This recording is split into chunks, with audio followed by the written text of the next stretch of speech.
अस्सलामु अलैकुम वरहमतुल्लाहि वबरकातुहू। अल्हम्दुलिल्लाह अल्हम्दुलिल्लाहि नहमदुहु व नस्तईनुहु व नस्तगफिरुहु व नऊज़ु बिल्लाहि मिन शुरूरि अंफुसिना व मिन सय्यिआति अअमालिना मन यहदिहिल्लाहु फला मुदिल्ल लहु व मन युद्लिल्हु फला हादिय लहु व अशहदु अन ला इलाहा इल्लल्लाहु वहदहु ला शरीका लहु व अशहदु अन्न मुहम्मदन अब्दुहु व रसूलुहु अम्मा बअद। கண்ணியத்திற்குரிய எல்லாம் அல்ல அல்லாஹ் ஜல்ல ஷானஹு தஆலாவின் நல்லடியார்களே,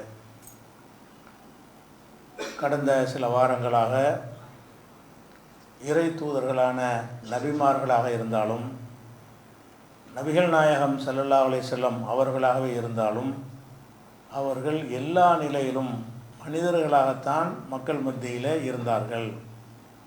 மனிதர்களுக்கு வழங்கப்பட்டிருக்கிற ஆற்றலை விட, சக்தியை விட அதிக சக்தி அவர்களுக்கு வழங்கப்படவில்லை என்பதற்குரிய சான்றுகளை நம்ம பார்த்து வருகிறோம். இது எதற்காக இந்த சான்றுகளை முக்கியமாக பார்க்கிறோம் என்று சொன்னால், நபிமார்களை விட தரத்தில் ரொம்ப கீழே உள்ளவர்களை எல்லாம் அல்லாஹ்வுக்கு சமமாக மக்கள் கருதுகிறார்கள். அப்போ நபிமார்களே அல்லாஹ் அந்த மாதிரி வைக்கவில்லை என்று சொன்னால், இவங்களுக்கெல்லாம் அந்த மாதிரி ஆற்றல் இருக்குமா? இதை விளக்கிறதுக்காகத்தான் நபிகள் நாயகம் ஸல்லல்லாஹு அலைஹி வஸல்லம் அவர்களை எந்த நிலையில் அல்லாஹ் வைத்திருந்தான், அவர்கள் எந்த மாதிரி மக்கள் மத்தியில் வாழ்ந்தார்கள் என்பதை எடுத்து காட்டுகிறோம். அந்த மாதிரியான ஒரு சம்பவம் என்னென்னு கேட்டால், ஒரு நாள் ரசூல் ஸல்லல்லாஹு அலைஹி வஸல்லம் அவர்கள் லுஹர் அல்லது அசர் தொழுகை, ஏதோ ஒரு தொழுகை, அதாவது சத்தமிடாமல் ஓதக்கூடிய தொழுகை, லுஹரோ அசரோ என்று ஹதீஸில் வருகிறது. அப்போ ரசூல் ஸல்லல்லாஹு அலைஹி வஸல்லம் அவர்கள் லுஹரையோ அசரையோ தொழுவிக்கிறாங்க. தொழுவிக்கும் போது பின்னாடி இருந்த தொழுதவரில் ஒரு ஆள் என்ன செய்கிறாருன்னு கேட்டால், அவர் சப்பி ஹிஸ்மா ரப்பிக்கல் ஆலான்னு அவர் தன்னுடைய தொழுகையில் ஓத ஆரம்பிக்கிறார். முதல்ல மௌனமாக தானே இருப்பாங்க. லுஹர் அசரில் யாரும் இமாம் ஓத மாட்டார், சும்மா தானே நிற்கிறோம் அப்படி நினைத்தவர் என்ன செய்கிறாருன்னு கேட்டால், சப்பி ஹிஸ்மா ரப்பிக்கல் ஆலாங்கிற சூறாவை அவர் ஓதுகிறார். அவர் வாய்க்குள்ளே ஒரு பிரச்சனை இல்லை, அவர் சத்தமாக ஓதுறார். தனியாக இமாமோட ஜமாத் தொழுகும் பொழுது லுஹர் அசர் போன்ற தொழுகைகளாக இருந்தால் இமாம் அவருக்கு ஓதிக்கிடுவார், நமக்கு ஓதிக்கிடுவோம், அதில் எந்த பிரச்சனையும் கிடையாது. ஆனால் அதை சத்தமாக ஓதலாமான்னு ஓத முடியாது. இமாமு தான் சத்தம் போடுற ரக்காத்தில் சத்தமாக ஓதுவார், இந்த லுஹர் அசரில் சத்தம் இல்லாமல் ஓதுவார். அப்போ அந்த சஹாபி என்ன செய்கிறார், ஒரு ஆள் சப்பி ஹிஸ்ம ரப்பிக்கல் ஆலான்னு சத்தமாக ஓதுறார். அப்போ ரசூல் ஸல்லல்லாஹு அலைஹி வஸல்லம் செய்கிறாங்க, தொழுது முடித்தவுடனே ஐயுக்கும் கர ஹல்ஃபி பி சப்பி ஹிஸ்ம ரப்பிக்கல் ஆலா, எனக்கு பின்னாடி சப்பி ஹிஸ்ம ரப்பிக்கல் ஆலான்னு உங்களில் யார் ஓதுனது அப்படின்னு கேட்குறாங்க. அப்போ ஒரு மனிதர் எழுந்து என்ன செஞ்சார்னு கேட்டால், நான் தான் ஓதுனேன், நான் கெட்ட எண்ணத்துலலாம் ஓதலை, நல்ல நோக்கத்தெலாம் ஓதுனேன், சூறா ஓதணுமா இல்லையா அதுக்கு தான் நான் ஓதுனேன், நான் குழப்பத்தை நாடுவதற்கு நான் ஓதவில்லை என்று ஒரு பதில் சொல்கிறார். அப்போ ரசூல் ஸல்லல்லாஹு சொல்கிறாங்க, நீங்கள் ஓதுனது எனக்கு தடுமாற்றமாக ஏற்படுத்துது. ஏன்னா ஒரு சத்தம் போட்டு ஒரு ஆள் ஓதுனா அடுத்த ஆள் ஓத முடியாதுல்ல. ஒரு இமாம் ஓதும்போது நம்ம வாய் மூடி மௌனமாக ஏன் இருக்கிறோம்? ஃபஜ்ர் தொழுகையில் இமாம் ஓதுவார், நம்ம எதுவும் ஓதக்கூடாது. ஏன் ஓதக்கூடாது? அவர் சத்தம் போட்டு ஓத சொன்னதை நம்ம கேட்குறதுக்கு தான். அவர் எதனால் சத்தமாக ஓதுறாருன்னு கேட்டால், பின்னாடி உள்ளவங்க காது கொடுத்து கேட்கணும் என்பதற்காகத்தான் அவர் சத்தமாக ஓதுறார். அப்போ சத்தம் போட்டு இமாம் ஓதனா நீங்கள் உங்களுக்கு டிஸ்டர்ப் கிடையாது, ஏன்னா நீங்கள் தனியாக ஓத வேண்டிய அவசியம் இல்லை. ஆனால் சத்தமிடாமல் உள்ள ஒரு தொழுகையில் ஒருவர் சத்தமாக பின்னாடி ஓதினார்னு சொன்னால் மற்றவங்க வேறு எதை ஓதிக்கிட்டு இருப்பாங்க, ரசூலுல்லாஹ் ஒன்றை ஓதிக்கிட்டு இருப்பாங்க. இவர் சத்தமாக ஓதுறது அவங்களுக்கு டிஸ்டர்ப் ஆகுமா இல்லையா? அது சொல்கிறாங்க, எனக்கு டிஸ்டர்ப் பண்ணிட்டீங்களப்பா, இது எனக்கு டிஸ்டர்பாக இருக்குன்னு சொல்கிறாங்க, சட்டம் சொல்கிறாங்க. இதுலேருந்து ஒரு சட்டத்தை அறிஞ்சிக்கிறலாம். என்னென்னு கேட்டால், லுஹர் அசர் போன்ற தொழுகைகளில் இமாமும் சத்தம் போட்டு ஓதக்கூடாது, பின்னாடி இருப்பவர்களும் சத்தம் போட்டு ஓதக்கூடாது. அந்த விஷயத்தை தெரிஞ்சுக்கிடலாம். ஆனால் நமக்கு அது பிரச்சனை இல்லை. தொழுகையில் ஒரு ஆள் ஓதுறாருல, ஓதணுன்னு ரசூல் ஸல்லல்லாஹு அலைஹி வஸல்லம் அவர்கள் இங்கே வா, ஏன் இப்படி ஓதுனேன்னு கேட்டிருக்கணுமா இல்லையா? யார் ஓதுனன்னு கேட்குறாங்க. பின்னாடி தான் ஒரு ஆள் ஓதி இருக்கிறாரு, அந்த ஓதுனது இன்னார் என்பது ரசூலுல்லாஹ்வுக்கு தெரியலை. தெரிஞ்சிருந்தால் நினைஞ்சிருப்பாங்க, சோது முடித்தவொடனே இங்கே வா நீ தான் ஓதுன அப்படின்னு கேட்டிருப்பாங்க. அப்போ பின்னாடி ஒருத்தர் ஓதுகிற சத்தம் காதுக்கு விளங்குது, சத்தம் எல்லாருக்கும் விளங்கியிருக்கும். யாருங்கிறது விளங்குமான்னா பார்த்து தான் தெரியும், பார்க்கணும் இல்லை விசாரிக்கணும், அவங்க சொன்னால் தான் தெரியும்.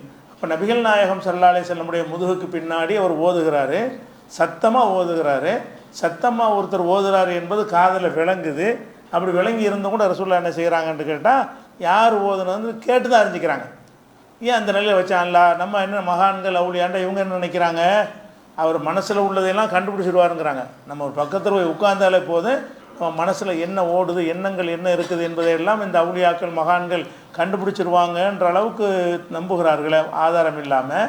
இப்போ அல்லாஹ்வுடைய ரசூலுக்கு பின்னாடி நடந்த ஒரு சம்பவத்தை அறிஞ்சிக்கிற முடியலையே.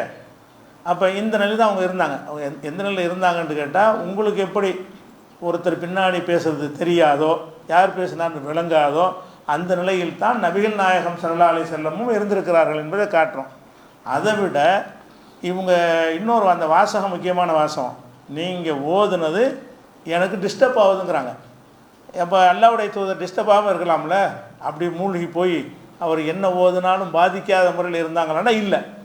நீங்கள் இந்த ரகசியமாக ஓதிக்கிட்டு இருக்கிறீங்க, ஒருத்தர் சத்தமாக ஓதுறாரு, உங்களுக்கு குழப்பமாக இருக்கும் இல்லையா? இருக்கும், எல்லாருக்கும் இருக்கும். நான் வாய்க்குள்ளே ஓதிக்கிட்டு இருக்கும் பொழுது இன்னும் ஒருத்தர் சத்தமாக ஓதுனார்னு சொன்னால் எனக்கு நாக்கில் தடமாற்றம் ஏற்படும், எனக்கு சொல்லு வராது, கரெக்டாக வராது. அப்போ இந்த நிலையில் ரசூலுல்லாஹ் இருக்கிறாங்க. என்ன செய்கிறாங்க, நீ சத்தமாக வரும் எனக்கு பாதிக்குதுப்பாங்கிறாங்க. ஏன் பாதிக்குது? மனிதராக இருந்தாங்க. எதனால் பாதிக்குதுன்னு கேட்டால், நீ என்ன வேணாலும் கத்திட்டு போ, அதெல்லாம் பாதிக்காது, நான் அப்படி மூழ்கி போயிடுவேன் அப்படிங்கிற நிலையில் ரசூலுல்லாஹ் இருந்தாங்களா? இந்த மாதிரி ஒருத்தர் பின்னாடி ஓதுவது அவங்களை பாதிக்கும் நிலையில் இருந்தார்களா? பாதிக்கிற நிலையில் இருந்தாங்க. இந்த விஷயத்தில் ரெண்டு விஷயம் வழங்குகிறது. ஒன்று, பின்னாடி ஒருத்தர் ஓதுனது என்னங்கிற யாருங்கிற விவரம் உங்களுக்கு தெரியலை.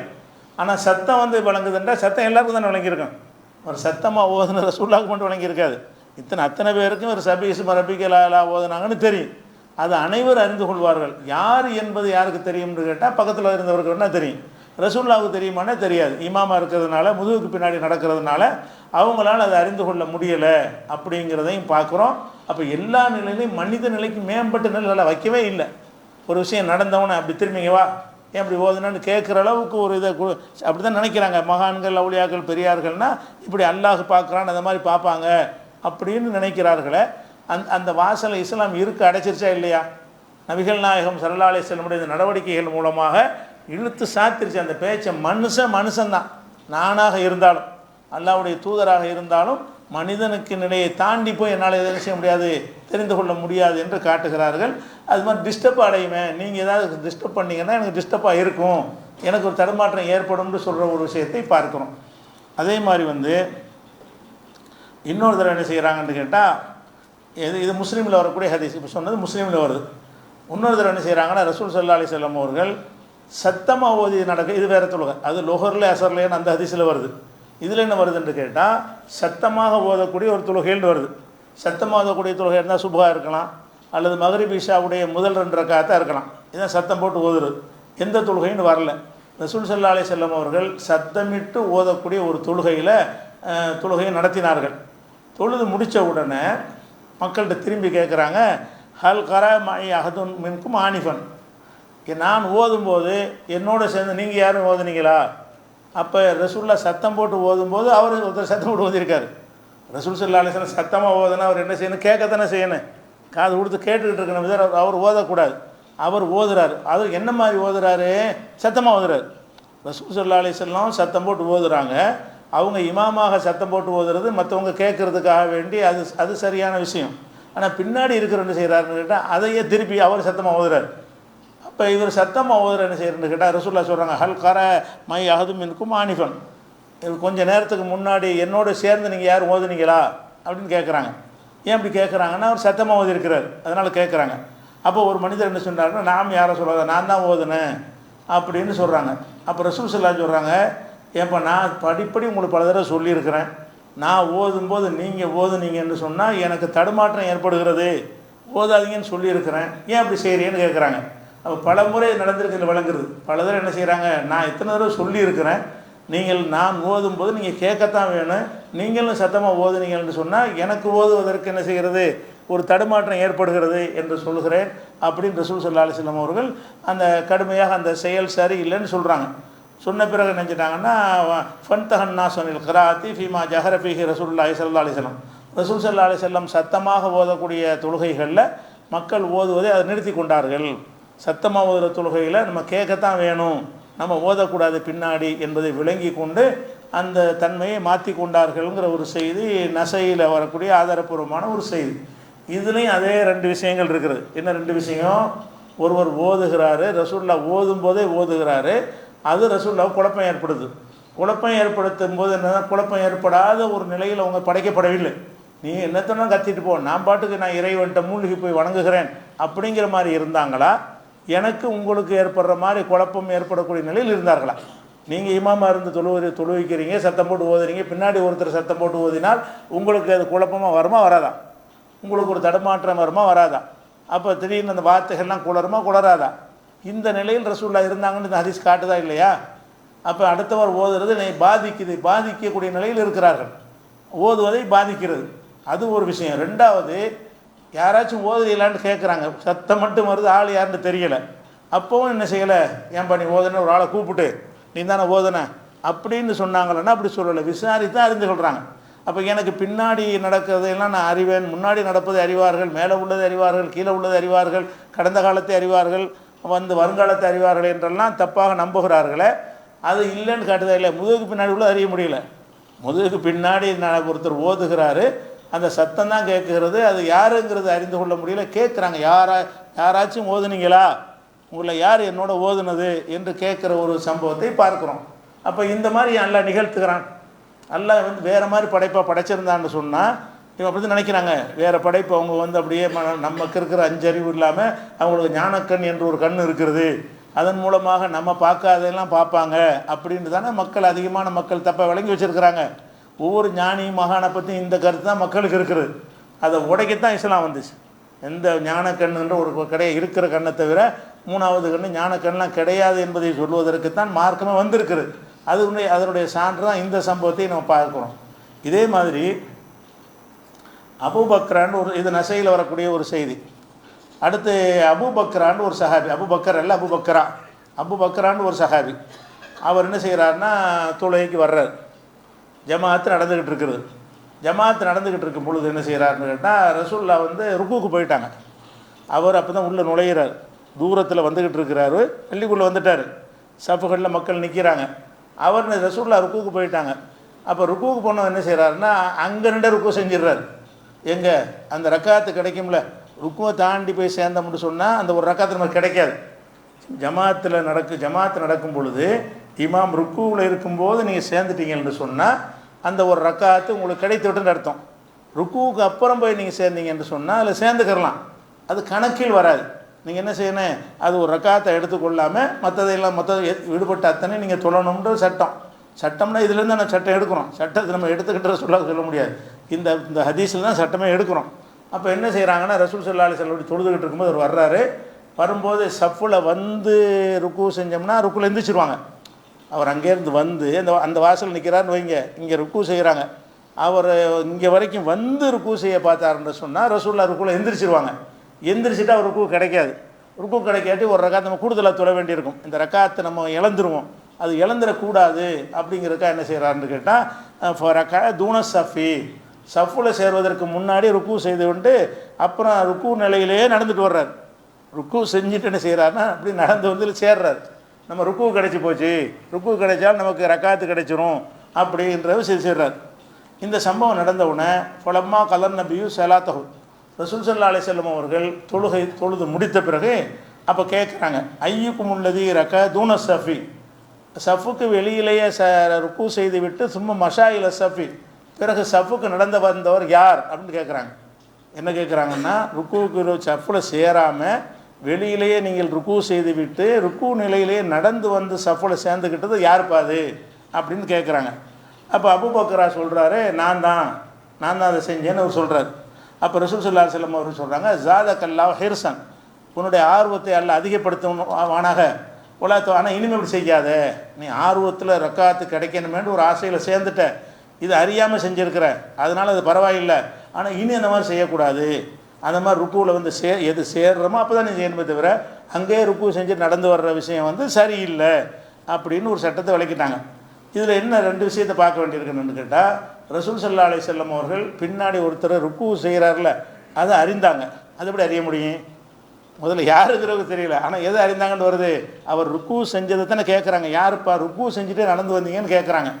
அது எப்படி தெரிஞ்சாங்கன்னு இதை வச்சு என்ன செய்வாங்கன்னா, ரசூல்லா இதை வச்சுக்கிட்டு ரசூலுல்லாவுக்கு முதுகுக்கு பின்னாடி உள்ளதான் தெரியும்ன்றது ஆதாரமாக காட்டுவாங்க. இதை என்ன செய்வாங்க, அது அவங்களுக்கு மாற்றமான ஒரு விஷயம் இது. ஆனால் எப்படி காட்டுவாங்கன்னா, ருக்குவுக்கு பின்னாடி முதுகுக்கு பின்னாடி ஒருத்தர் ருக்கு செய்கிறாரு, ருக்கு செஞ்சுட்டு நடந்தே வர்றாரு, வந்து சப்புல சேர்றாரு, தொழுது முடித்தவுடனே அப்புறம் ரசூலுல்லாஹ் என்ன செய்கிறாங்கன்னா, யார் இது செஞ்சேன்னு கேட்குறாங்க. அப்போ இதில் என்னென்னு கேட்டால் யாருங்கிறது தெரியலைன்னு ஒன்று வருது. அதே நேரத்தில் இந்த செயலை செஞ்சே தெரிஞ்சிருக்கிறாங்கன்னு வருது. இந்த செயலை செஞ்சுருக்கிறார்ல அது முதுகுக்கு பின்னாடி நடக்கிறது தானே, அது இப்படி தெரிஞ்சான்னு வருது. அது எதனால் தெரிஞ்சாங்கன்னு கேட்டால் ரசூல் ஸல்லல்லாஹு அலைஹி வஸல்லம் சொல்லியிருக்கிறாங்க, நீங்கள் ருக்கு சஜிதாவை ஒழுங்காக நீங்கள் சரியாக செய்யுங்க. அப்படி செய்ய இல்லை என்று சொன்னால் நான் முதுகுக்கு பின்புறமாக உள்ளதை நான் பார்ப்பேன். இதா ரக்காத்தும் இதா சஜத்தும், நீங்கள் ருக்கு சஜிதா செய்யும் பொழுது நான் முதுகுக்கு பின்னாடி உள்ளதையும் பார்ப்பேன். எல்லா இடத்துலையும் பார்க்க மாட்டேன். நம்ம ருக்கு செய்யும்போது கண்ணு பின்னாடி போகும்ல, நீங்கள் இமாமாக இருந்து ருக்கு செஞ்சீங்கன்னு சொன்னால் இப்படி கீழேயும் பார்க்கலாம், இப்படி பின்பக்கமும் பார்க்கலாம். அப்போ குனிஞ்சு பார்த்தீங்கன்னா பின்னாடி உள்ளதும் தெரியும். நான் பின்னாடி உள்ளதை நான் பார்ப்பேன்ற எந்த அர்த்தத்தில் சொல்கிறாங்கன்னு கேட்டால், நீங்கள் ருக்கு செஞ்சு நானும் ருக்கு செஞ்சேன் என்று சொன்னால் ருக்குவுக்கு பின்னாடி இருந்து பார்க்கும்போது எல்லாம் கரெக்டாக நிற்கிறீங்களா, வரிசையாக இருக்கிறீங்களா, ருக்கு சரியாக செய்கிறீங்களா, சஜிதாவில் எல்லோரும் இருக்கீங்கன்னா நான் பார்ப்பேன். எப்போ பார்ப்பேன்ட்டாங்க, ருக்கு செய்தா செய்யும்போது பார்ப்பேங்கிறாங்க. அதனால சஜிதா ருக்குவில் இமாமாக இருக்கக்கூடியவர் அந்த சஃப்புல அவர் நேர நெத்தி வர்ற இடத்தையும் பார்க்கலாம். அவர் விரும்பினார்னு சொன்னால் பின்னாடி உள்ளது கரெக்டாக இருக்கிறாங்களா என்பதை நான் ரசூலுல்லாஹ் பார்த்துருக்குறாங்கல்ல, அந்த மாதிரி பார்க்கலாம். அப்போ ரசூலுல்லாஹ் ருக்குவில் இருக்கும்போது பார்க்குறாங்க, வர்றது அங்கே ஒரு பின் ருக்குவில் குனிஞ்சதை கண்ணு தெரியும்ல, குனிஞ்சு இப்படி பார்த்தீங்கன்னா பின்னாடி உள்ளது தெரியும். அங்கே வெளியில் சஜிதா செய்கிறது ருக்கு செய்கிறது பார்க்குறாங்க, நடந்து சேர்றதை பார்க்குறாங்க. ஆனால் யாருன்னு தெரியல. அவர் டக்குன்னு குனிஞ்சிட்டதுனால அவர் இன்னார் தான் ரசூலுல்லாஹ்வுக்கு கரெக்டாக அடையாளம் காண முடியலை. அப்போ ரசூல் ஸல்லல்லாஹு தொழுது முடிச்சு என்ன செய்கிறாங்கன்னு கேட்டால், இந்த செயலை செஞ்சது யாருன்னு கேட்குறாங்க. அப்போ ஏன் அது தெரியலை, யாருன்னு ஏன் தெரியலை, இதையும் தெரிஞ்சாங்கன்னு கேட்டால் முதுகுக்கு பின்னாடி உள்ளது ருக்குவில் இருக்கும்போது பார்க்க முடியும், நிற்கும்போது பார்க்க முடியாது. நிலையில் நிற்கும்போது பார்ப்பேன்னு அவங்க சொல்லலை. ருக்குவிலையும் சஜிதாவிலையும் நீங்கள் செஞ்சீங்கன்னா நான் பார்ப்பேன் அப்படின்னு சொல்கிறாங்க. அந்த மாதிரி பார்ப்பதற்கு இமாமுக்கு அனுமதி இருக்கிறது என்பது அதில் நுழைஞ்சிக்கலாமே தவிர அவங்க மறைவானது அறிவாங்க, முதுகுக்கு பின்னாடி உள்ளது அறிவாங்கன்னு எடுத்துக்கொள்ள முடியாது. அதனால தான் என்ன செய்கிறாங்கன்னு கேட்டால் யாருங்கிறது தெரியலை. என்ன கேட்குறாங்க, ஐயுக்கும்னு கேட்குறாங்க. ஐயுக்கும் உள்ளது ரக்கா தூன சஃபி சும்மா மஷாயில சஃபி, சஃபுக்கு வெளியே ருக்கு செய்து விட்டு நடந்து சஃபில் சேர்ந்து கொண்டவர் யார், வரிசையில் சேர்ந்து கொண்டவர் யாருன்னு கேட்குறாங்க. நான் தான் சொல்கிறாரு. அப்போ ரசூலுல்லாஹ் சொல்கிறாங்க, அல்லாஹ் உனக்கு ஆர்வத்தை அதிகமாக்கிட்ட, நல்ல நல்ல ஆர்வத்தோடு கலந்துருக்கிறாய், ஆனால் இன்னும் அப்படி செய்யாத அப்படின்னு அறிவுரை சொல்கிறாங்க. அப்போ ஏன் அது தெரியலை, யாருன்னு தெரியலை. இன்னார் தான் செய்கிறாருங்க, ஒரு ருக்குவுக்கு பின்னாடி சஜிதா செய்கிறாருங்கிறது விளங்குகிறது. சஃபுக்கு வெளியவே சஜிதா ருக்கு செய்கிறார் என்பது ரசூலுல்லாஹ்வுக்கு விளங்குகிறது பார்த்ததுனால. அதே நேரத்தில் அவரை இன்னார்னு பார்க்காததுனால என்ன செய்கிறாங்கன்னா தெரியல, விசாரிக்கிறாங்க யார் அது செஞ்சதுன்னு கேட்குறாங்க. நான் தான் அபூபக்கரா சொன்னோன்னு ரசூலுல்லாஹ் என்ன செய்கிறாங்கன்னு கேட்டால், அந்த செயல் சரியில்லை, நீ செஞ்சது ஆர்வத்தை இது வரைக்கும் செஞ்சது பரவாயில்லை, இனிமேல் செய்ய வேணாம் அப்படின்றாங்க. அப்போ இந்த நிலையில் ரசூலுல்லாஹ் வைக்கணும். எல்லாம் ரசூலுல்லாஹ் தொழுது முடிச்சு நினைஞ்சிருக்கலாம், வா நீ எதுக்கு செஞ்ச அப்படிங்கிற ஒரு கேள்வியை கேட்டிருக்கலாமா இல்லையா. யாருன்னு கேட்குறாங்க. அவர் சொன்ன பிறகு தான் ரசூல் ஸல்லல்லாஹு அலைஹி வஸல்லம் என்ன செய்கிறது தெரிய ஆரம்பிக்கிறது. அந்த நிலையில் தான் ரசூல் ஸல்லல்லாஹு அலைஹி வஸல்லம் வச்சுருக்கிறாங்க. அதே மாதிரி இன்னொரு சம்பவம் வருது. என்னென்னு கேட்டால், இது நசையில் வந்தாச்சா முஸ்லீமில் வரக்கூடிய ஒரு சம்பவம். எல்லாமே இந்த தொழுகையில் நடந்த சம்பவங்கள்லேயே நிறைய நம்ம தொழுகை சட்டத்துக்கு கூட இதை பார்க்குறோம். இந்த ஹதீஸெல்லாம் நம்ம பல தடவை கேட்டிருப்போம். எது கேட்டிருப்போம், தொழுகையுடைய சட்டத்தை அறிந்து கொள்வதற்கு நம்ம பார்ப்போம். சட்டம் மட்டும் அதில் இல்லை, இந்த கொள்கை விளக்கமும் இருக்கிறது, சட்டம் அதில் இருக்கிறது. நபிகள் நாயகம் ஸல்லல்லாஹு அலைஹி வஸல்லம் அவர்கள் எல்லா நிலையிலையும் மனிதராக இருந்தார்கள் என்பதையும் இந்த சம்பவம் உள்ளுக்குள்ளே அடக்கி வைத்திருக்கிறது. அந்த ஒரு அடிப்படையில் ரசூல் ஸல்லல்லாஹு அவர் ரசூலுல்லாஹ்வுடைய காலத்தில் நடக்கிறது. ரசூல் ஸல்லல்லாஹு அலைஹி வஸல்லம் தொழு வச்சுக்கிட்டு இருக்கிறாங்க. ஒரு ஆள் செய்கிறாருன்னா மூச்சு வேகமாக வர்றார், மூச்சு இறைக்க வர்றார், எப்படியாவது இந்த சஃபில் ருக்குவில் சேர்ந்தணுன்றக்கா வர்றார். என்ன செஞ்சிட்டாருன்னு கேட்டால் ருக்கு கிடைச்சிருச்சு அவருக்கு. அதாவது வேகமாக வரக்கூடாதுன்னு தடை இருக்குது பின்னாடி. அது இந்த தடையை தெரியறதுக்கு முன்னாடி, இந்த தடையை பற்றி அறியறதுக்கு முன்னாடி என்ன செய்கிறாருன்னு கேட்டால் மூச்சு இறக்கி வர்றார். ரசூலுல்லாஹ் ஓதிக்கிட்டு இருக்கிறாங்க, கடைசி சூறா ஓதுவாங்கல்ல, அதில் தெரிஞ்சிடும் கொஞ்சம் நேரத்தில் ருக்குவுக்கு போயிடுவாங்க, எப்படியா ருக்கு அடைஞ்சிடணும்னு வேகமாக வர்றாரு. ரசூலுல்லாஹ் ருக்குவுக்கு போகிறாங்க. இவர் கரெக்டாக சேர்ந்து ருக்கு இவர் கிடச்சிருச்சு. ருக்குவில் சேரத்து ஆர்வமாக வர்றாரு, அந்த ரக்காத்து கிடைக்கணுங்கிறதுக்காக வேண்டி ருக்கு கிடைச்சிருச்சு. ருக்கு கிடைக்குமா என்ன செய்கிறாருன்னு கேட்டால், ருக்குலேருந்து எந்திரிச்சோன்னு நம்ம ரப்பனா லக்கல் ஹம்துன்னு சொல்லுவோம்ல, அதுக்கு பதில் அவர் என்ன செய்கிறாருன்னு கேட்டால் அல்ஹம்துலில்லாஹி ஹம்தன் கசீரன் தையிபன் முபாரக்கன் ஃபீஹி அப்படின்ற ஒரு வார்த்தையை சொல்கிறார். அல்லாவுக்கு எல்லா புகழும் இந்த இது கிடைச்சிருச்சுல, அல்லாஹ் புகழ்கிறாரு. இதுக்கு புகழ்கிறாரு, நம்ம ருக்கு கிடைக்காதுன்னு நினச்சிட்டு இருந்தோம், ருக்கு கிடைச்சி போச்சு, இதுக்கு அல்லாவுக்கு எல்லா புகழும் அப்படின்னு சொல்லி அவர் சொந்தமாக ஒரு வார்த்தையை, இது ரசூலுல்லாஹ் சொல்லி கொடுக்காத ஒரு வார்த்தை தான் இது, இருந்தாலும் அவருக்கு அந்த ருக்கு கிடைச்ச ஒரு ஆர்வத்தில் அல்ஹம்துலில்லாஹி ஹம்தன் கசீரன் தையிபன் முபாரக்கன் ஃபீஹிங்கிற வார்த்தையை சத்தம் போட்டு சொல்கிறார். சொன்னது ஒரு விஷயம், இதுக்கு புதுசாக சொல்கிறாரு. அந்த சொல்வதை எப்படி செய்கிறாருன்னா சத்தம் போட்டு சொல்கிறார். சத்தம் போட்டு எந்த அளவுக்கு சத்தம் போட்டு சொல்கிறார், ரசூலுல்லாஹ்வுக்கு விளங்குற அளவுக்கு சத்தம் போட்டு சொல்கிறார். அப்போ ஃபலம்மா கலா ரசூலுல்லாஹி ஸல்லல்லாஹு அலைஹி வஸல்லம் ஸலாத்தஹு, ரசூலுல்லாஹ் வந்து இந்த தொழுகை தொழுது முடித்த பிறகு கேட்டாங்க, ஐயுக்குமுல் முத்தக்கல்லிமு பில் கலிமாத், இந்த இந்த சொற்களை சொன்னவர் யார்? இந்த ஒரு சொல்லு எனக்கு சத்தம் கேட்டுச்சு. அல்ஹம்துலில்லாஹி ஹம்தன் கதீரன் தையிபன் முபாரக்கன் ஃபீஹின்ற ஒரு வார்த்தை வந்து உங்களிலேருந்து எனக்கு காதில் விளங்குச்சு, அது யார்? இந்த சொல்லை மொழிந்தவர் யாருன்னு கேட்குறாங்க. யாருன்னு கேட்டவுடனே எல்லாம் மௌனமாக இருக்கிறான். யார்? என்ன ரசூலுல்லாஹ் கண்டிக்குவான்னு பயந்துக்கிட்டு அந்த செஞ்சவர் வாயை திறக்கலை, மற்றவங்களும் வாயை திறக்கலை, பேசாமல் அனைவரும் மௌனமாக இருக்கிறாங்க. மறுபடியும் ரசூலுல்லாஹ் என்ன செய்கிறாங்கன்னு கேட்டால் மறுபடியும் கேட்குறாங்க, ரெண்டாவதும் கேட்குறாங்க. முதல் தடவை என்னோடனே நீங்கள் சொல்லாட்டி எங்களுக்கு தெரியாதோ அப்படின்னு சொல்லிட்டா சொல்லியிருக்கணும்ல. முதல்ல கேட்குறாங்க, யாரும் பதில் சொல்லாமல் மௌனம் காக்குறாங்க. அப்போ ரசூலுல்லாஹ் என்ன செய்கிறாங்க, ரெண்டாவது தடவை யாருப்பா இதை சொன்னதுன்னு கேட்குறாங்க. அப்பவும் பதில் இல்லை. மூணாவது தடவையும் கேட்குறாங்க. கேட்டு என்ன செய்கிறாங்கன்னா, நீங்கள் வந்து அதை நீ தப்பாக நான் சொல்லலப்பா, யார் சொல்லு, நீ மோதினது தப்பு கிடையாது, நீ சரியாக தான் மோதி இருக்கிற, இப்போ யார் சொன்னீங்கன்னு திருப்பி கேட்குறாங்க. லம்யகுல் பாசன், அவர் தவறாக ஒன்றும் சொல்லவில்லை அப்படின்னு சொல்லிவிட்டு யாருன்னு கேட்குறாங்க. அப்போ தான் ஒரு ஆள் நான்கிறார். முதல் ரெண்டு தடவை கேட்கும்போது நான் அவர் நான்கு சொல்ல மாட்டேங்கிறார். ஏன்னு கேட்டால் சபையில் வச்சு ரசூலுல்லாஹ் கண்டிச்சிருவாங்க, உனக்கு அறிவு இருக்காங்க எப்படி செய்கிறேன் அதை கேட்டுருவாங்கன்னு பயந்துக்கிட்டு நான் தான் சொல்ல மாட்டேங்கிறார். ரெண்டாவது தடவை கேட்கும்போது சொல்ல மாட்டேங்கிறார். மூணாவது தடவை கூட எதனால் சொல்கிறாருன்னு கேட்டால், யாருப்பா பேசுனது, லம்யகுல் பாசன், தப்பாவெலாம் ஒன்றும் பேசலப்பா, நீ யாருப்பா அதுன்னு கேட்குறாங்க. அப்போ நான் தாங்கிறார், நம்ம தப்பாக பேசலைங்கிறாங்க, அப்போ நம்மளை கண்டிக்க மாட்டாங்க அப்படி நினைத்து கொண்டு நான் தான் அப்படின்னு சொல்கிறார். அப்போ எதனால் நான் செஞ்சேன்னு கேட்டால், நான் வந்து இந்த ரக்காத்து கிடைக்குமான்னு ஒரு பதறிக்கிட்டு நான் வந்து மூச்சரைக்க நான் வந்தேன், எனக்கு அது கிடைச்சிருச்சு, அந்த மகிழ்ச்சியில் நான் சொன்னேன். அல்லாஹ் ஒரு சந்தோஷமான ஒரு விஷயம் வந்து அல்லாஹ் புகழணும்ல, ஒரு சந்தோஷமான ஒரு காரியம் நடந்துருச்சுன்னு சொன்னால் நான் அல்லாஹ் பாராட்டுறதுக்காக வேண்டி தான் அல்ஹம்துலில்லாஹி ஹம்தன் கதீரன் தையிபன் முபாரக்கன் ஃபீஹிங்கிற வார்த்தையை நான் சொன்னேன் அப்படின்னு சொல்கிறார். அப்போ ரசூல் ஸல்லல்லாஹு அலைஹி வஸல்லம் சொன்னாங்க, நீ நல்ல வார்த்தை தான் சொல்லியிருக்கிற, உன்னுடைய அந்த சொல்லை வானவர்கள் 12 வானவர்கள் வந்து அதை யார் பதிவு செய்வது என்று போட்டி போட்டுக்கொண்டு எழுதினார்கள், அதை நான் பார்த்தேன், நீ நல்ல வார்த்தையை சொல்லியிருக்கிற, இந்த வார்த்தையை வந்து எழுதுவதற்கு வானவர்கள் போட்டி போட்டாங்க அப்படின்னு என்ன செய்கிறாங்க, ரசூல் ஸல்லல்லாஹு அலைஹி வஸல்லம் வந்து அவருக்கு அந்த ஒரு அறிவுரையை சொல்கிறாங்க. இதில் நம்ம என்ன வழங்குறோம்னு கேட்டால், இவர் அல்ஹம்துலில்லாஹி ஹம்தன் கஸீரன் தையிபன் முபாரக்கன் ஃபீஹின்னு சொன்னார்ல, அப்படி சொன்னது வந்து அவராக தான் சொல்லியிருக்கிறார். ஆனால் ரசூல் அங்கீகரிச்சுக்கிட்டாங்க. இந்த மாதிரி ஒரு தொழுகைக்குள்ளே இருக்கும் பொழுது ரக்காத்து கிடைக்காதுன்னு நினச்சி நம்ம ரக்காத்து கிடைச்சிருச்சின்னு சொன்னால் அல்ஹம்துலில்லாஹி ஹம்தன் கஸீரன் தையிபன் நம்ம என்ன செய்யலாம், சொல்லிக்கொள்ளலாம் அப்படிங்கிற ஒரு சட்டத்தை நம்ம அதில் எடுத்துக்கொள்ளலாம். ஆனால் அதெல்லாம் பிரச்சனை. நமக்கு இதில் உள்ள சட்டம் என்னன்னு கேட்டால், யார் இதை சொன்னார்னே தெரியலை. எதெல்லாம் தெரியுது, வானவர்கள் அதை பதிவு செய்ய போட்டி போடுறதெல்லாம் தெரியுது, அது பெரிய விஷயம். இது தெரியலை, இது சொன்னால் யாருன்னு தெரியலை. எது தெரிகிறது, மலக்குமார்கள் போட்டி, அது வஹீல காட்டப்படுது. அது ஏன் மலக்குமார்கள் பதிவு செஞ்சது அல்லாஹ்வுடைய தூதருக்கு வஹீல் எடுத்து காட்டப்படுது. வஹீல் எடுத்து காட்டப்பட்டது என்ன எடுத்து காட்டப்படுதுன்னா, இந்த சொல்லு நல்ல சொல்லு எழுதி சொல்லிவிட்டார் என்று ஒரு ஆளுடைய கணக்கில் அவங்க எழுதுறதுக்கு போட்டி போடுறாங்க. அது தெரியுது ரசூலுல்லாஹ்வுக்கு, இது சொன்னவர் யாருன்னு தெரியலை. அப்போ என்ன வழங்குறோம், அந்த வஹீல காட்டினது மட்டும் தெரியும். வஹீல அல்லாஹ் எதை காட்டியிருக்கிறான், இந்த வானவர்கள் பதிவு செஞ்சதை நீங்கள் நல்லா பார்க்க முடியாது. அல்லாஹ் வந்து இந்த தொழுதுட்டு இருக்கும்போது பார்க்குறாங்க, இந்த வார்த்தையை நல்ல வார்த்தையை கேட்குறது, இந்த வார்த்தைக்கு பிறகு என்னென்னா வழக்குமார்கள்லாம் எழுதுகிறாங்க. அது ரசூலுல்லாஹ் அல்லாஹ்வுடைய தூதருக்கு தான் அது தெரியும். அப்போ 12 வானவர்கள் அதை போட்டி போட்டுக்கொண்டு எழுதினார்கள் என்று சொல்லி அதை பாராட்டுறாங்க. அது தெரிஞ்சிருக்கு. இது என்ன செய்வாங்கன்னா, பார்த்தீங்களா 12 வானவர்கள் எழுதுனதெல்லாம் ரசூலுல்லாஹ்வுக்கு தெரிஞ்சுப்பாங்க. அது தெரியத்தான் செய்யும், வஹீல உள்ளது. மலக்குமார்கள் சம்மந்தப்பட்டதெல்லாம் வஹீ சம்மந்தப்பட்டது. அது அல்லாஹ் வந்து காட்டி கொடுத்தானே, ஆனால் அது அவங்களுக்கு தெரியும். இது ஏன் அல்லாஹ் காட்டி கொடுக்கல, அதை காட்டி கொடுத்து அல்லாஹ் இது பெரிய விஷயம்.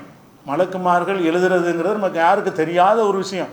அந்த விஷயம் ரசூல் ஸல்லல்லாஹு அலைஹி வஸல்லம் அவர்களுக்கு அல்லாஹ்வால் காட்டப்படும் போது அது தெரிகிறது. இது ஒரு சின்ன விஷயம், பின்னாடி நடக்கிற விஷயம் தானே.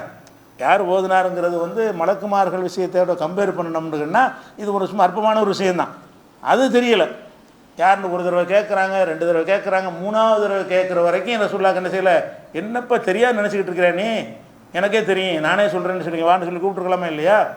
3 தடவை அவர் கேட்டும் கூட அவர் சொன்ன பிறகு தான் ரசூலுல்லாஹ்வுக்கு யாருங்கிறது நமக்கு தெரிகிறது. அப்போ இந்த மாதிரி ரசூல் ஸல்லல்லாஹு அலைஹி வஸல்லம் அவர்களை அல்லாஹ் எதுக்கு வச்சான், இப்படி ஒரு தன்மையில் எதுக்கு வச்சுருக்கிறான் ஜமாத்து நடக்கும்போது ஏதாவது மிஸ்டேக் பின்னாடி நடந்தால் உடனே தொழுது முடிச்சுட்டு நீ அப்படி செஞ்ச நீ இப்படி செஞ்சேன்னு கேட்ட மாதிரி ரசூலுல்லாஹ்வுடைய வாழ்க்கை நடந்துச்சா ஒரு நாள் ஆச்சு? இல்லை. பின்னாடி இருக்கிறவங்க எவ்வளோ தவறுகள்லாம் செய்வாங்க, அதையெல்லாம் சுட்டி காட்டின மாதிரி ஒரு தடவையாச்சு அப்படி ரசூல் நடந்து காட்டினாங்களா? நடக்கலை. அப்போ இதெல்லாம் எதுக்கு நம்ம விளங்கிட்டு இருக்கிறோம்னு கேட்டால் தொழுகை சட்டத்துக்குரியதாக மட்டும் விளங்கிக்கிட்டு இருக்கிறோம். ரசூல் ஸல்லல்லாஹு அலைஹி வஸல்லம் மனிதராகத்தான் இருந்தார்கள் என்பதற்கு இதே மாதிரியான ஒரு விஷயம் இருக்குது. அதே மாதிரி இதே அல்ஹம்துலில்லாஹி ஹம்தன் கஸீரன் தய்யிபன்கிறது இருக்குல்ல, இந்த வார்த்தையை இன்னொரு சஹாபின்னு சொல்கிறார். வேற ஒரு சந்தர்ப்பத்தில் தொழுகையில் சேர்ந்துட்டார். சேர்ந்த உடனே அவருக்கு தும்மல் வந்துருச்சு. தும்மல் போட்டால் நம்ம என்ன செய்யணும்? அல்ஹம்துலில்லாஹ் சொல்லணும்ல. நம்ம தும்மிட்டோம்னா அல்ஹம்துலில்லாஹ் சொல்லணும். ஆனால் தொழுகைக்கு வெளியே அல்ஹம்துலில்லாஹ் சொல்லணுங்கிறத விளங்கி வச்சுருக்கிறோம். தொழுகைக்கு உள்ளேயும் சொல்லலாம்ங்கிறது இந்த அதிசாதாரமாக இருக்குது. தொழுதுகிட்டு இருக்கும்போதே உங்களுக்கு தும்மல் வந்துச்சுன்னா அல்ஹம்துலில்லாஹ் சொல்லிக்கலாம். அப்போ அந்த மாதிரி ஒரு சஹாபி என்ன செய்கிறாரு? ரிஃபாங்கிற சஹாபி அவர் சொல்கிறாரு, சல்லைத்து ஹல்ஃபன் நபி ஸல்லல்லாஹு அலைஹி வஸல்லம் பத்தஸ்து, நான் ரசூலுல்லாஹ்வுக்கு பின்னாடி தொழுதுகிட்டு இருக்கும்போது நான் தும்மல் போட்டேன். தும்மல் போட்டவுடனே இப்போ குல்த்து அல்ஹம்துலில்லாஹி ஹம்தன் கஸீரன்ட்டு சத்தமாக சொல்கிறார். அல்ஹம்துலில்லாஹ் வாய்க்குள்ளே சொன்னாலே போதும். அவர் என்ன செய்கிறாரு? சத்தமாக சொல்கிறார். அந்த சத்தம் போடுறது டிஸ்டர்ப் ஆகிற இடமில்லை, என்கிட்ட ஓதுற இடமில்லையில. அதாவது ருக்குலேருந்து எந்திரிக்கிற நேரம் அந்த மாதிரி நேரங்களில் ஓத மாட்டாங்க. அப்படியான ஒரு நேரமாக இருந்திருக்கும். அவர் அல்ஹம்துலில்லாஹி ஹம்தன் கஸீரன் வார்த்தையை சொல்லிடுறாரு தும்மலுக்காக வேண்டி. அப்போ ரசூல் ஸல்லல்லாஹு என்ன செய்கிறாங்கன்னா, தொழுது முடித்தவுடனே மணில் முத்தக்கல்லிமி ஃபி ஸலாத், தொழுகையில் பேசினால் யார், தொழுகையில் யார் இந்த வார்த்தையை சொன்னது அப்படின்னு கேட்குறாங்க. அப்பவும் யாரும் பதில் சொல்லலை. 3 தடவை கேட்குறாங்க, யாருப்பான்னு கேட்குறாங்க. அதுலேயும் 3 தடவை யாருமே என்ன செய்யலை, நான் தாண்டு முன் வரல. 3ஆவது தடவை சொல்லும்போது என்ன செஞ்சாங்க? ரசூல் ஸல்லல்லாஹு அலைஹி வஸல்லம் கேட்கும்போது நான் தாண்டு ஒருத்தர் சொல்லிட்டார். அப்போ ரசூல் ஸல்லல்லாஹு அலைஹி சொல்கிறாங்க, வல்லதி நஃப்ஸி பியதிஹி, அல்ல யாருடைய கையில் என்னுடைய உயிர் இருக்கிறதோ அந்த இறைவன் மீது சத்தியமாக சொல்கிறேன், இவர் சொன்ன அந்த சொல்லை 30 வானவர்கள் அதை யார் மேலே உயர்த்தி செல்வது, அல்லாஹ்விடத்தில் எடுத்து செல்வது என்பதில் போட்டி போட்டதை நான் பார்த்தேன் அப்படின்னு சொல்கிறாங்க. இந்த நல்ல ஒரு சொல்லு நீ சொல்லியிருக்கிற, அதை வானவர்கள்லாம் என்ன செய்கிறாங்க, எனக்கும் உனக்குன்னு போட்டி போட்டுக்கொண்டு இறைவனிடத்தில் எடுத்து செல்வதற்கு போகிற காட்சியை நான் பார்த்தேன் ரசூலுல்லாஹ் சொல்கிறாங்க. இது நசையில் வருகிறது. இதுலேயும் என்ன செய்கிறாங்கன்னா 3 தடவை கேட்டு சொல்ல மாட்டேங்கிறார். 3 தடவை கேட்குறாங்க, 3 தடவை என்ன செய்ய மாட்டேங்கிறார், சொல்ல மாட்டேங்கிறார். அப்போ இதில் நம்ம என்ன விளங்குறோம் என்று கேட்டால், நபிகள் நாயகம் ஸல்லல்லாஹு அலைஹி வஸல்லம் அவர்களோடவே இருக்கக்கூடிய மக்கள், அவர்கள் அறிந்திருக்கிற மக்கள், அந்த மக்கள் பின்னாடி இருந்து கொண்டு என்னத்தையா செய்வார்கள் என்று சொன்னால் அது அறியக்கூடியவர்களாக இருக்கலாம். எல்லாம் தெரிஞ்ச மக்கள் தானே. சில குரலை வச்சு கூட கெஸ் பண்ணிடலாங்க. சில ஆள் விஷயமா இருந்தால் இந்த சத்தம் இந்த ஆளாக தான் இருக்கும்னு கூட அப்படி கெஸ் பண்ணிடுவாங்க. அப்படியும் கெஸ் பண்ண முடியலை. ரசூல் ஸல்லல்லாஹு அலைஹி வஸல்லம் பின்னாடி இருக்கிறவர் தான் ஓதுகிறாரு, ஓதுகிற வாசகம் என்னென்று விளங்குகிறது, ஓதுகிற ஆள் யார்ந்து விளங்கலை, கேட்டு தான் அறிந்து கொண்டார்கள் என்று சொன்னால், நபிகள் நாயகம் ஸல்லல்லாஹு அலைஹி வஸல்லம் அவர்கள் எல்லா நிலையிலும் மனிதர்களாகத்தான் மக்கள்கிட்ட வாழ்ந்து காட்டினாங்க. அதை சொல்வதற்கு தான் அவங்க வந்திருக்கிறாங்க, அதுக்கு தான் அனுப்பப்பட்டிருக்கிறாங்க. அல்லாஹ்வை மட்டும் வணங்கணும், மனுஷன்தான் என்பது எந்த நிலையிலையும் மாறாது, அதை சொல்வதற்கு தான் வந்திருக்கிறார்கள் என்பதை இந்த சம்பவங்கள் வழியாக அறிந்து கொள்கிறோம். இதுபோன்று இன்னும் பல சம்பவங்களை இன்ஷா அல்லாஹ் நம்ம அடுத்தடுத்த வாரங்களில் பார்க்கலாம்.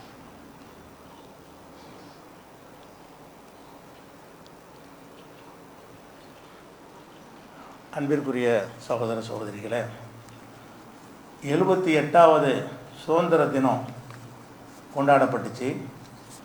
அதில் நாட்டினுடைய பிரதமர் சுதந்திர தினத்துக்கென்று ஒரு உரை நிகழ்த்துறார். அது வழக்கமாக நிகழ்த்தக்கூடிய ஒரு உரை. பிரதமர் என்ன செய்வாங்க, உரை நிகழ்த்துவாங்க. அந்த உரையில் ஒரு பிரதமர் என்ன பேசுவாங்கன்னு கேட்டால், அந்த நாட்டுக்கு என்னென்ன செய்யணும், எப்படி முன்னேற்றத்துக்கு கொண்டு போகணும், எப்படி கஷ்டப்பட்டு இந்த சுதந்திரம் கிடைச்சிச்சு, அந்த சுதந்திரத்தை நம்ம பேணி பாதுகாக்கணும், இந்த மாதிரி விஷயங்களை தான் அந்த உரையில் பெரும்பாலும் பேசுவாங்க. இவர் என்ன செய்கிறாருன்னு கேட்டால், அங்கே உட்காந்துக்கிட்டு அவர் கட்சி பிரச்சாரம் பண்ணுறாரு. 98 நிமிஷம் பேசியிருக்கிறார். பேசின வாசி படிக்கிறது தான், எழுதி வச்சு படிக்கிறது தானே. 98 நிமிஷம் என்ன செய்கிறாரு, அவர் படிச்சிருக்கிறார்.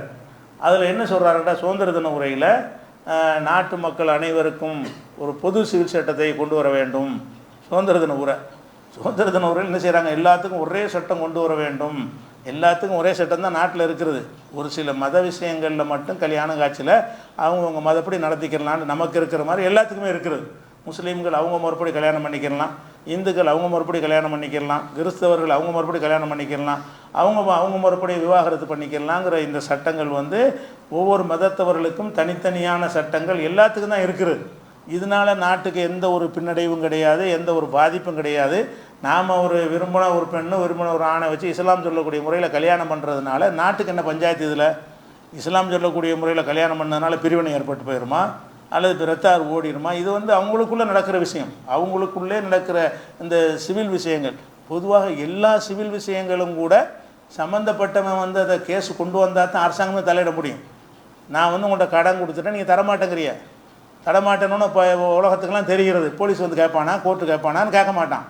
நான் வந்து புகார் கொடுக்கணும், என்னை ஏமாற்றி விட்டான் என்று புகார் கொடுத்தா தான் சிவில் விஷயங்களில் வந்து கவர்மெண்ட்டே தலையிட முடியும், கோர்ட்டு தலையிட முடியும். இந்த மார்க்க விஷயங்கள், இந்த வணக்க வழிபாடு சம்மந்தப்பட்டதற்கு அதுக்கு மட்டும் இல்லை, எல்லா சிவில் கொடுக்கல் வாங்கல் விஷயம் எதுவாக இருந்தாலும் எல்லா விஷயங்களுமே சம்மந்தப்பட்டவர் வந்து முறையிட்டாலே தவிர போலீஸோ கோர்ட்டோ வந்து தலையிட முடியாது.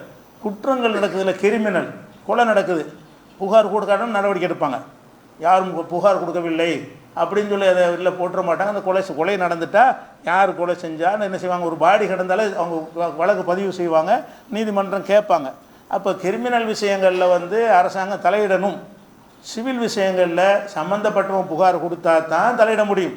பொதுவாக எல்லா சிவில் விஷயங்கள்லையும் அதில் இது நமக்கு இஸ்லாம் சம்மந்தப்பட்ட சிவில் சட்டம்ன்றது ஒரு 4-5 விஷயங்கள் இருக்குல்ல.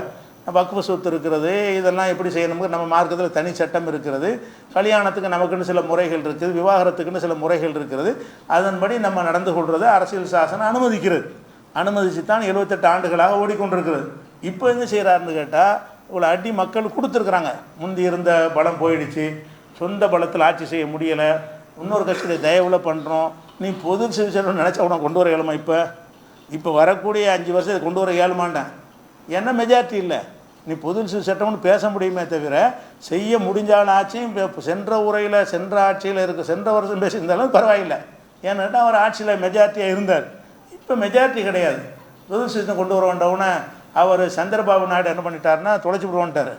முஸ்லீம்கள்லாம் கூப்பிட்டு, நாங்கள் அரசியலுக்காக அவங்களோட இருக்கிறோம், உங்களுக்கு பாதிக்கிற விஷயம் வந்தால் அவங்களோட தான் இருப்போம் அப்படின்னு பகிரங்கமாக நினைஞ்சிட்டாரு. முஸ்லீம் பிரதிநிதிகள்லாம் அழைச்சி அவர் என்ன செய்கிறாரு, இந்த உரையை கண்டிக்கிறதுன்னு சொல்லாமல் இதெல்லாம் செய்ய முடியாது, வெறும் பேச்சு பேசுகிறாருன்ட்டார். எவ்வளோ கேவலம். ஒரு பிரதமர் வந்து உனக்கு ஏழும்னா நீ சொல்லணும்.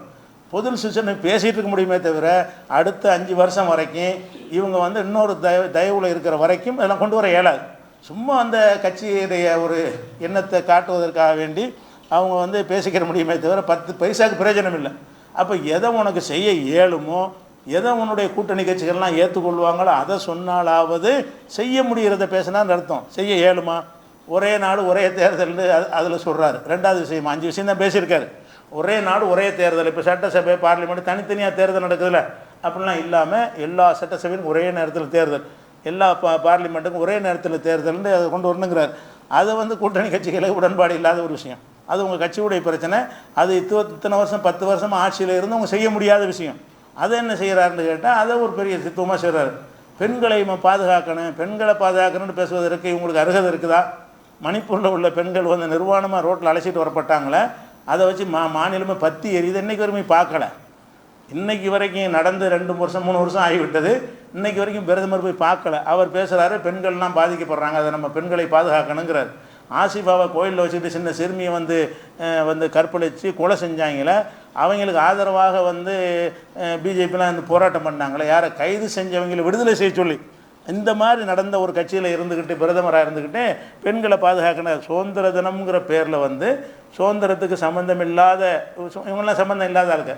அந்த கட்சியினர் வந்து சுதந்திரத்துக்காக போராடினவங்க கிடையாது. சுதந்திர போராட்டத்தில் எல்லாம் வெள்ளைக்காரனுக்கு சப்போர்ட்டாக இருந்தவர்கள். அவங்க இன்றைக்கி கையில் ஆட்சியில் உட்காந்துன்னு என்ன செய்கிறாங்க, அதை விளங்காமல் தப்பாக பொய்யான செய்திகளை பண்ணுறாங்க. அதனால் இப்போ இவர் இந்த 5 வருஷத்தில் நமக்கு எதிரான சில விஷயங்களை நிறைவேற்றலாம்னு நினச்சாருன்னு சொன்னால் அதுக்கு சாத்தியம் கிடையாது. ஏன்னா பார்லிமெண்ட்லேயும் மெஜாரிட்டி கிடையாது, மாநிலங்களவையில் மெஜாரிட்டி போயிடுச்சு. இப்போ மாநிலங்களவை இருக்குது இல்லையா, ராஜ்யசபாவிலேயும் மெஜாரிட்டி போய்விட்டது. அப்போ இந்த வரக்கூடிய தேர்தல்களில் இன்னும் கொஞ்சம் சட்டசபை தேர்தல்லாம் வருது 2-3 மாநிலங்களில். அது வந்துருச்சுன்னு சொன்னால் அதில் பலம் குன்றினார்கள்னு சொன்னால் அங்கேயும் குன்றிடும். இந்த எம்எல்ஏக்கள் தான் தேர்ந்தெடுப்பாங்க ராஜ்யசபா உறுப்பினர்களை. அப்போ அதுலேயும் நம்பர்லாம் என்ன செஞ்சிடும், உங்களுக்கு குறைய ஆரம்பிச்சிடும். அதனால் இந்த மாதிரியான வெத்து அறிவிப்புகளில் எந்த ஒரு நம்ம அச்சம்பட்ட தேவையில்லை, ஒன்றும் செய்ய இயலாது. அது 10 வருஷம் முந்தி சொன்னாங்களே அப்போ வேணால் செய்ய இயலும். இப்போ இந்த 5 வருஷத்துக்கு உங்களுக்கு என்ன செய்ய முடியாது, அதை கொண்டு வரும் இதை கொண்டு வரும்னு சொன்னீங்கன்னா நடக்காத காரியம் என்பதை நீங்கள் ஒரு விளங்கிக் கொள்வதற்காக. அஸ்ஸலாமு அலைக்கும்.